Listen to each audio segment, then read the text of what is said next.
요즘은 반려견과 함께 사는 가정이 우리나라에 1,500만 명이라고 합니다. 그러니까 가정수로 따지면 4가정 가운데 한 가정은 반려견을 키운다라고 하는 통계 내용입니다. 뭐 우리 교회 안에도 대략 보면은 4가정 중에 한 가정은 반려견을 키우고 있습니다. 저희 가정도 반려견이 있습니다. 개는 훌륭하다라고 하는 그 TV 프로그램에 보면 그 안에는 문제가 참 많은 개들이 그 안에 나옵니다. 뭐 심하게 짖는다든지 또는 입질을 한다든지 또 어떤 특이한 행동을 하는 그런 개들이 많이 나옵니다. 그러면 그 강용욱이라고 하는 그 아주 유명한 훈련사가 그 문제 많은 반려견들을 교정해주는 그 잘못된 부분들을 훈련을 통해서 짧은 훈련을 통해서 교정을 해주는, 그러면서 왜 이 반려견이 이런 문제가 생겼는지 뭐 그런 원인 이런 것들을 진단해주는 그런 프로그램이 있습니다. 상당히 많은 인기를 얻고 있습니다. 반려견하고 많이 사람들이 살게 되는데 그 반려견과 함께 행복하게 살기 위해서는 사실은 처음부터, 그러니까 그 반려견이 새끼일 때부터 훈련이라고 하는 것이 반드시 필요합니다. 그러니까 훈련을 새끼 때부터 처음 아주 어린 그 반려견부터 잘 시켜야지만 그 문제가 없이 서로 한 가정에서 서로에게 도움이 되도록 살 수가 있는데, 그 문제 많은 개들의 특징은 그 훈련이 전혀 되어 있지 않다라고 하는 것이 그 훈련사의 통상적인 그 평가입니다. 그런데 이 반려견들을 훈련할 때 맨 처음에 해야 되는 가장 기본적인 훈련이 있습니다. 그게 혹시 뭔지 아십니까? 기다려라고 하는 훈련입니다. 그러니까 새끼 때부터 개를 키울 때 기다려, 먹을 걸 앞에 두고 기다려, 어떤 행동을 하기 전에 기다려, 이 훈련을 철저하게 시키는 겁니다. 모든 강아지들이 인간과 살기 위해서는 반드시 필요한 훈련, 여러 가지 중에 가장 대표적인 것이 바로 기다려입니다.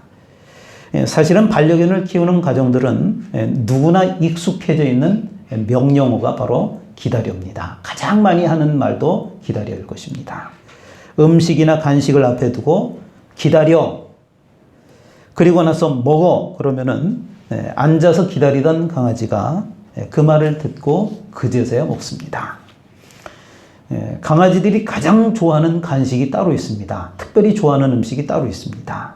기다려 그러면 빨리 먹고 싶어가지고 안절부절을 하지 못합니다. 그리고 막 낑낑거리면서 웁니다. 이거 잠깐 그 10초, 20초를 못 기다려가지고 막 그거 먹고 싶어. 그래도 먹어 할 때까지는 절대로 달려들어서 먹지 않습니다. 어떻게 해서든지 끝까지 막 바닥바닥 떨면서도 먹고 싶지만 견디고 기다리는 겁니다. 때로는 한 5분 정도 일부러 놔둡니다.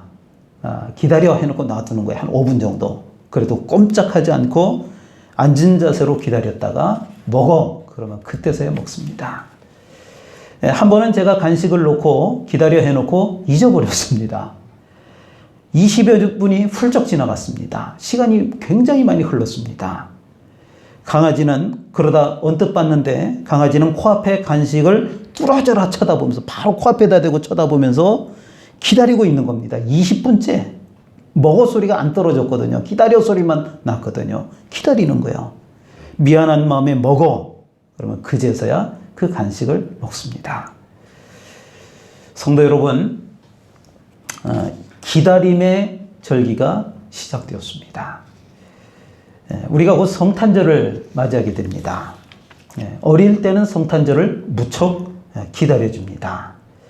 사실 성탄절 자체나 예수님이 좋아서가 아니라 왜 성탄절이 기다려졌느냐 하면 산타크로스에게 받는 선물 때문에 그 성탄절을 아이들이 좋아하는 겁니다. 부모들은 자녀의 소원을 미리 물어보고 산타크로스라고 하는 이름으로 선물을 줍니다. 그 선물이 올 때까지 아이들은 설렘과 기대함으로 기다리는 것입니다. 이 기다림은 사람이 살면서도 기다린다라고 하는 이 의미는 굉장히 중요한 의미를 갖습니다.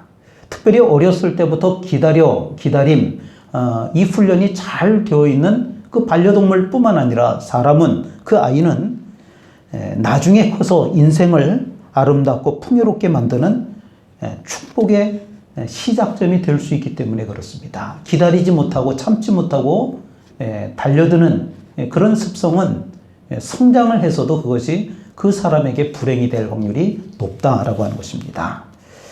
오늘은 대림절 첫 번째 주일입니다. 대림절이란 성탄절을 앞둔 4주간의 기간을, 그러니까 대림절 첫 번째 주일부터 4번째 주일이 있고 나서, 그리고 나서 성탄절을 우리가 만나게 되는 것입니다. 그래서 대림절은 이 날짜에 따라서 11월 마지막 주에 시작할 때도 있고, 또 올해처럼 12월 첫째 주에 시작할 때도 있는 것입니다. 예수님 오심을 간절히 기다리는 절기, 이 절기가 바로 대림절이라고 하는 절기입니다. 대림절은 2가지 아주 중요한 신앙적 의미를 갖습니다. 2가지 의미가 있습니다. 첫째는 우리가 전통적으로 성탄절을 지키는, 그러니까 2000년 전에 예수님께서 육신을 입으시고, 예수님은 하나님이시거든요. 그분이 우리와 똑같은 육신을 입으시고 이 땅에 오셨다라고 하는 것을 우리가 축하하고 감사하는 절기가 바로 대림절이라고 하는 절기입니다. 그리고 또 하나의 중요한 의미는 그 예수님께서 이 땅에서 공생애를 사시다가 부활하시고 승천하셨습니다. 그러시면서 예수님께서 약속하시기를 내가 다시 오겠다, 이렇게 말씀을 하셨습니다. 그래서 그 예수 그리스도께서 다시 오실 것을 기대하고 기다리는 절기가 바로 대림절이라고 하는 절기라고 하는 사실입니다. 그래서 이 대림절의 메시지는 여러 가지 의미가 있습니다만은 기다림이라고 하는 단어입니다. 주님 오실 때까지, 또 이미 오신 그 주님을 성탄절을 우리가 맞이하면서 기다리기도 하지만, 또한 다시 오실 그 주님을 기다리는 절기인 것입니다. 주님 오심을 기대하며 기다리는 마음으로 성탄의 계절인 대림절을 기쁨으로 맞이할 수 있는 저와 여러분들이 될 수 있기를 주님의 이름으로 축원을 드립니다. 오늘 우리가 함께 읽은 본문 말씀에 보면 한 부자 관리가 등장을 합니다. 18절에서 어떤 관리가 물어 이르되, 관리라고 하는 표현은 비교적 높은 사람이라고 하는 뜻이 될 겁니다. 또 23절에 보니까 그 사람이 큰 부자이므로, 큰 부자, 돈이 많다라고 하는 뜻일 것입니다. 그러니까 이 사람은 권력과 돈을 모두 가진 사람이라고 하는 뜻입니다. 거기다가 율법적으로도 완벽한 사람이었습니다. 21절에 보니까 여짜오되, 이것이라고 하는 것은 율법을 말합니다. 율법을 내가 어려서부터 다 지켰나이다. 그러니까 도덕적으로도 율법을 잘 지키는 사람이니까 도덕적으로도 나무랄 데가 없는 완벽한 사람이라고 하는 뜻이 될 것입니다. 그런 그에게도 오늘 말씀해 보니까 한 가지 고민이 있었습니다. 그 고민은 누구도 해결해 줄 수 없는 인간들의 근원적인 고민이었습니다. 그래서 예수님을 찾았던 것입니다. 그래서 18절에서 어떤 관리가 물어 이르되, 선한 선생님이여, 내가 무엇을 하여야 영생을 얻으리까? 영생에 대한 고민은 우리 인생들의 근본적인 고민입니다. 영생은. 우리의 삶은 죽음이라고 하는 것으로 끝나도록 되어 있습니다. 삶과 죽음은 마치 동전의 양면과도 같습니다. 우리가 지금 살아있죠? 살아있기 때문에 죽음이 오지 않았습니다. 언젠가는 우리가 죽겠죠? 죽음이 오는 거예요. 그럼 우리는 어떻게 된 거죠? 삶이 끝났다라고 하는 뜻입니다. 그러니까 우리가 산다라고 하는 것은 곧 죽음이 우리에게 올 것이다 라고 하는 것을 예정하는 것입니다. 그런데 문제는 죽음 이후에는 과연 무엇이 나를 기다리고 있을 것인가 라고 하는 겁니다. 사람은 반드시 죽도록 되어 있는데 죽음 이후에는 뭐가 나를 기다릴까? 막연하지만 사람들의 생각에는 근데 죽음이 끝은 아닐 것 같은데, 그러니까 죽음으로써 모든 게 다 그냥 아이고 그냥 확 죽어버려야지 다 끝날 것처럼 얘기는 하지만, 그러나 죽음이 우리한테 왔을 때 그게 끝이 아닌 것 같다라고 하는 거예요. 무의식적으로 이런 생각을 갖습니다.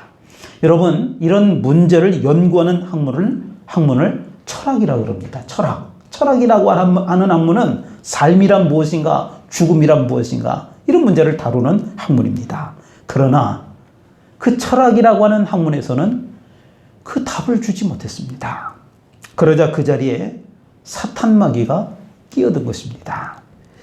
보이는 현실이 전부라고 우리에게 속삭이는 겁니다. 야, 그 죽음 위에 별거 없어. 지금이 다야. 보이는 것도 믿을 수 없는데 보이지 않는 것을 어떻게 믿을 수가 있어? 그럴듯한 논리로 사람들을 현혹하는 겁니다. 그러면서 죽음이 끝이라고 말을 해줍니다. 죽음 이후에 대해서는 뭐 지금 끝이야. 죽은 다음에나 생각해 볼 문제지. 지금 고민할 게 없어. 죽으면 다 끝이니까 살아있을 때 마음껏 즐기라고. 사람들은 사탄의 말을 듣고 거기에 현혹되고 말았습니다. 그래서 이 세상이 전부인 것처럼 여기고 세상의 부귀와 영화를 위해서, 또 이 세상에서 쾌락을 누리기 위해서 자기 영혼을 마귀에게 팔아버린 것입니다. 죄악 가운데 나 자신을 던져버렸다라고 하는 것입니다. 이런 사람들의 특징이 뭐냐면은 하나님께 무관심합니다. 때로는 하나님하고 적대시합니다. 하나님과 대결하려고 합니다. 그러나 죽음을 앞두게 되면 비로소 죽음 이후를 생각하기 시작합니다. 그러나 그때는 이미 늦은 겁니다. 하나님께서 마지막까지 기다리시겠지만 대부분의 사람들은 그 마지막이 되면은 자포자기하고 포기하는 경우들을 보게 됩니다.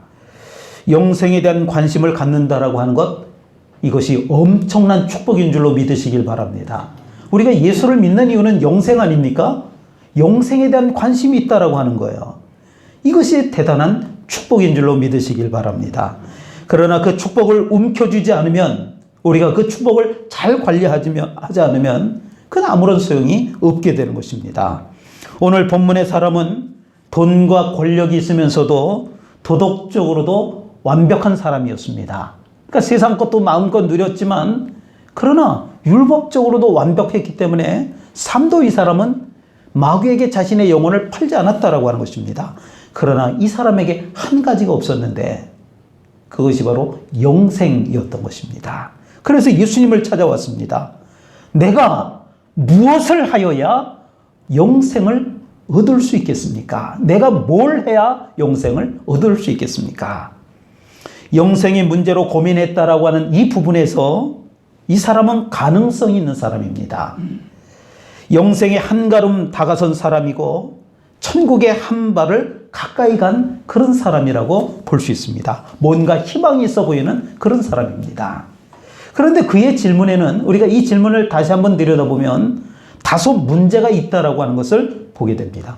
내가 무엇을 해야만, 내가 무엇을 하여야, 그러니까 영생을 얻기 위해서 무엇을 해야 된다라고 하는 그런 생각을 가진 거예요. 내가 영생을 얻고 싶은데 무엇을 내가 해야 됩니까? 어떤 과정이 필요합니까?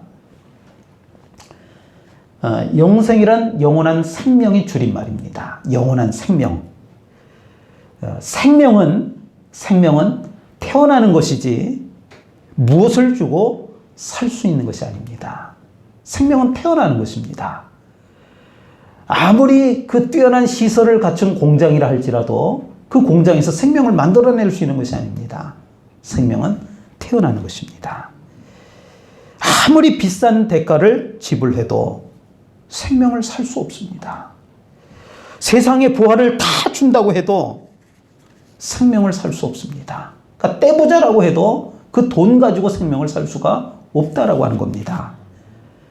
아마도 이 부자 관리의 삶은 대가를 지불하고 나서 많은 것들을 얻었던 삶이 아니었을까요? 부자잖아요. 권세도 있잖아요. 그러니까 뭔가 대가를 지불하고 나서 뭔가를 얻었겠죠. 그러니까 노동의 대가를 지불했더니 재물을 얻을 수 있었을 겁니다. 실력을 갖추고 열심히 했더니 이 권력이라고 하는 것을 이 사람이 얻을 수 있었을 겁니다. 젊음도 율법도 노력한 만큼 어쩌면 지킬 수가 있었을 것입니다. 그래서 이 사람 생각에는 대가를 지불하기만 하면 무엇이든지 얻을 수 있다라고 생각을 하게 되었던 것입니다. 영생도 마찬가지라고 생각을 한 겁니다. 그러나 여러분, 영생은 사람의 손에 달려있는 것이 아닙니다. 27절에 보니까 이르시되 무릇 사람이 할 수 없는 것을 하나님은 하실 수 있느니라. 영생은 사람의 행위가 아닙니다. 영생은 하나님의 주권입니다. 영생은 사람의 힘으로 쟁취할 수 있는 것이 아닙니다. 아무리 힘을 써도 아무리 노력을 해도 하나님의 은혜가 아니고는 절대로 불가능합니다. 에베소서 2장 8절에서 영생은 하나님의 선물이라고 하는 표현을 썼습니다. 선물은요, 주고 싶은 사람 마음대로 주는 거예요. 내가 달라고 요구하면은요, 그건 잘못된 거예요. 그죠? 선물은 주는 사람 마음이에요. 하나님의 선물이 영생이라고 하는 거예요. 우리가 무엇을 할 때 대가로 주어지는 것이 아닙니다.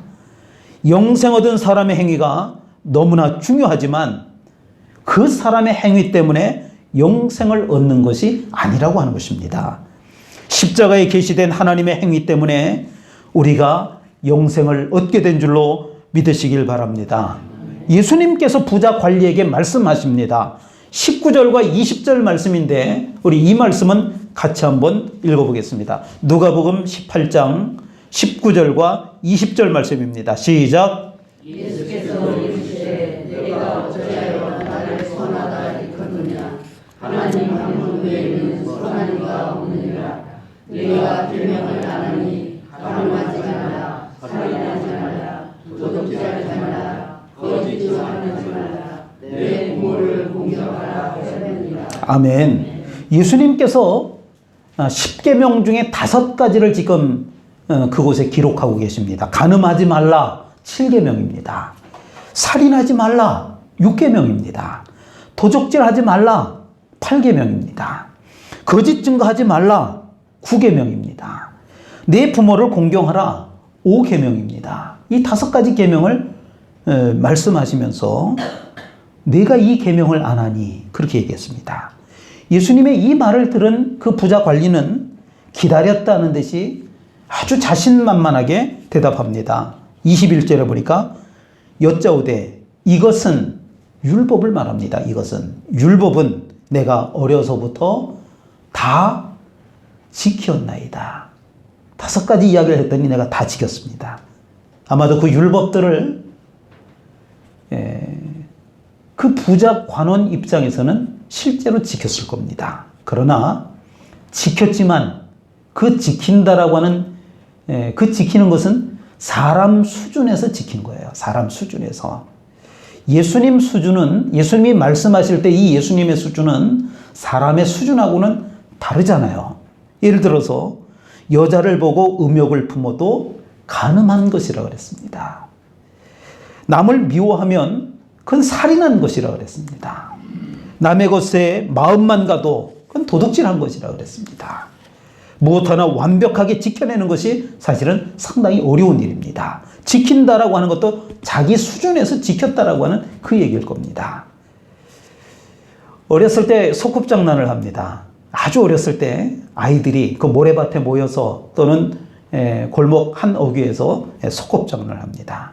그 여자아이하고 제가 소꿉장난을 하는데 그 아이가 밥을 지어가지고 뭐 밥을 짓는 이제 소꿉 뭐 플라스틱 쪼가리 몇 개를 가지고 밥을 지었다 그러면서 아빠 역할을 하는 저한테 그 엄마 역할을 하는 그 여자아이가 먹으라고 내밉니다. 이제 집에서 본 걸 그대로 하는 거죠. 여보 진지 드세요. 이제 좋겠죠. 그럼 제가 한박 웃음을 지으면서 맛있게 먹는 척을 하는 겁니다. 이게 어렸을 때 본 그 모습을 그대로 하는 거겠죠. 제가 진짜로 먹었을까요?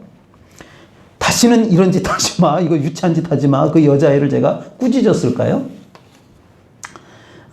그 당시 아이들은 지금 만약에 다 컸는데, 우리가 다 컸는데, 여러분하고 저하고 이렇게 이제 교제를 하는데 우리 소꿉장난, 이거 말이 돼요? 소꿉장난 한다는 거 자체가 안 되잖아요. 그죠? 뭐 밥 지었으니까 드세요. 맛있게 냠냠냠. 이게 되느냐고요. 아이 수준이기 때문에 되는 거예요.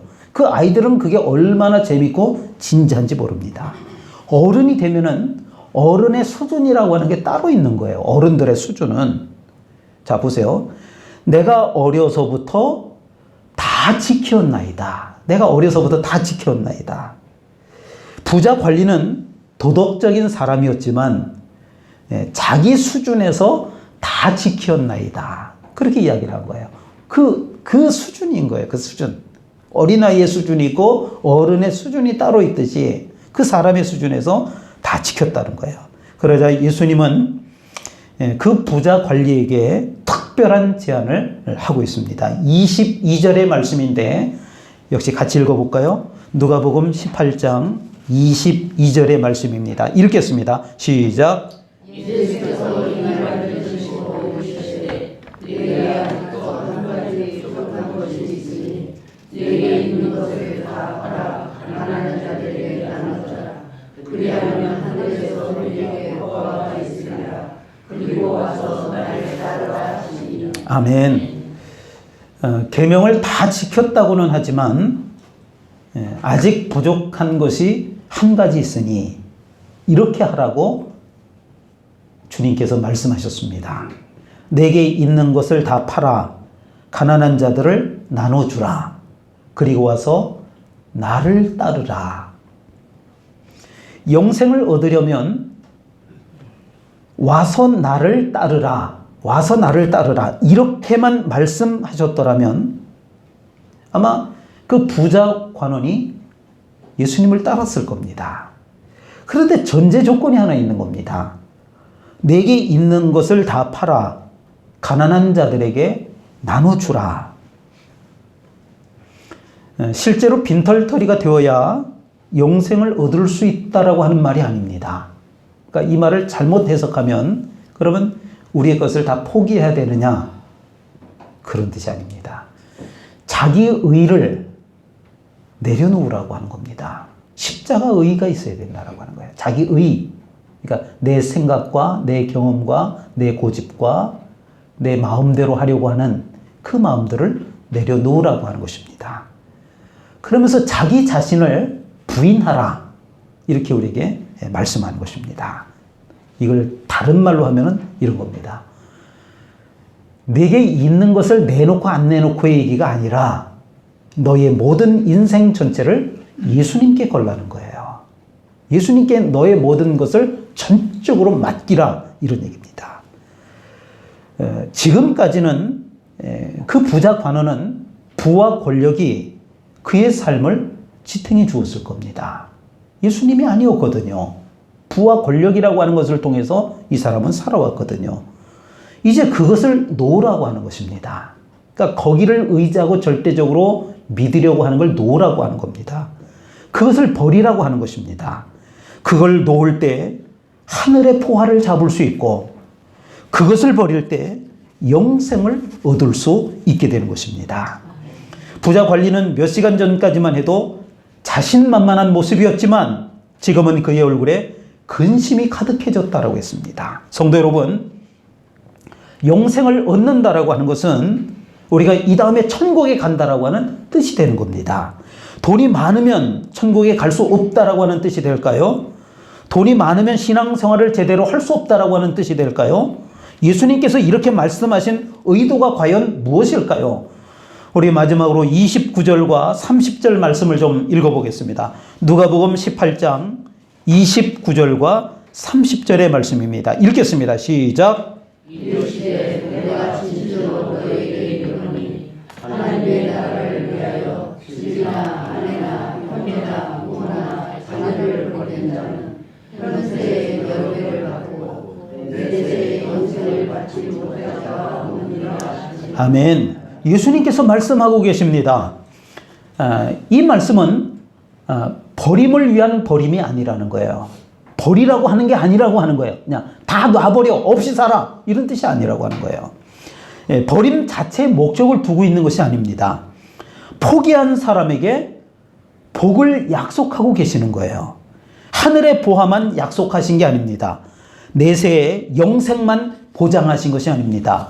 뭐라 그랬어요? 현세에, 지금 우리가 살아가는 이때에 여러 배, 지금보다 몇 배를 받고 이 땅에서도 오히려 더 복을 받는다라고 말씀합니다. 그러나 순서가 중요하다라고 하는 말씀입니다. 순서가 잘못되면 다 잘못되는 겁니다. 22절 말씀입니다. 내게 있는 것을 다 팔아 가난한 자들을 나눠주라. 그리고 그 밑에 뭐라 그랬어요? 그리하면 하늘에서 내게 보화가 있으리라. 우선순위를 이야기하는 거예요. 또 29절부터 30절에 보니까 하나님의 나라를 위하여 집이나 아내나 형제나 부모나 자녀를 버린 자는, 가족을 버리라는 이야기가 아니에요. 우선순위를 그 가족에게 두는 것이 아니라 주님께 두게 되면, 그 다음에 뭐라 그랬어요? 현세에 여러 배를 받고 내세의 영생을 받지 못할 자가 없으리라. 그렇게 말씀합니다. 먼저는 어떻게 하라고요? 버리라는 거예요. 거기에 마음의 중심을 두지 말라는 거예요. 그리고 그 다음은 갑절로 채워주시겠다라고 하는 거예요. 갑절로 채워주실 줄로 믿습니다. 베벌리 쉐아라고 하는 사람은 미국에서 보험회사에서 근무를 하는 사람이었습니다. 1930년대 그 당시 미국은 불황, 극심한 불황, 대공황이라고 하는 경제적으로 전 세계적으로 어려운 시기를 맞이했습니다. 그래서 회사들마다 혹독한 구조조정과 비정한 임금 삭감에 시달리게 되었습니다. 어느 주일날 아침에 찬송을 부르기 위해서 쉐아는 피아노 앞에 앉게 되었습니다. 그런데 회사 문제로 인해서 좀처럼 마음의 안정을 취할 수가 없었습니다. 그러니까 찬송을 부르고 싶었는데 주일 아침, 이른 아침에 교회 가기 전에, 근데 찬송을 부를 수가 없는 거예요. 마음이 불안하거든요. 그때 쉐아는 건반 위에서 메모지 한 장을 발견하게 되었습니다. 그 메모지에는 이런 문구가 쓰여져 있었습니다. 주 예수보다도 귀한 것은 없네. 이 세상 부귀와 바꿀 수 없네. 그 쉐아의 어머니가 힘들어하는 아들을 위해서 적어놓은 19절입니다. 어머니는 아들이 삶의 우선순위를 분명하게 정하길 원했습니다. 주 예수보다 더 귀한 것은 없네. 세아는 이 시를 읽고 가슴이 뜨거워졌습니다. 그래서 이 시에 곡조를 붙여서 찬송을 만들었습니다. 찬송가 94장 주 예수보다 더 귀한 것은 없네 라고 하는 찬송입니다. 어머니의 지혜와 사랑이 한 젊은이의 방황을 멈추겠습니다. 요즘 여러분들의 관심은 과연 무엇입니까? 이 관심이 왜 중요하냐면 우리의 관심이 우리를 말해주기 때문에 그렇습니다. 내가 뭐에 관심이 있느냐가 나 자신을 말해주는 겁니다. 여러분의 궁극적인 관심이 무엇입니까? 여러분이 궁극적인 관심으로 삼고 있는 것이 무엇이냐라고 하는 것입니다. 예수님이 맞습니까? 예수 그리스도가 확실하십니까? 그렇다면 예수님과의 만남을 삶의 최우선으로 두실 수 있기를 바랍니다. 그분의 말씀을 대하는 시간을 우선순위 1번에 배정할 수 있기를 바랍니다. 그 무엇보다도 내가 하나님 앞에 예배하는 것이 가장 귀한 시간이라고 하는 것을 결단할 수 있기를 바랍니다. 여러분의 궁극적인 관심이 오직 예수님께 있다라고 하는 것을 하나님께 삶으로서 증명해 보일 수 있기를 간절히 소망합니다. 기도하겠습니다. 하나님 아버지, 오늘부터 성탄의 계절인 대림절이 시작되었습니다. 대림절의 주인공이신 예수님을 만나기를 소원합니다. 그 예수님이 어떤 분인지 알고 깨닫게 하시고 주 예수보다 더 귀한 것이 없음을 고백하게 하여 주옵소서. 우선순위를 주님과 예배에 두는 삶이 되게 하여 주옵소서. 감사드리며 예수님 이름으로 기도하옵나이다. 아멘.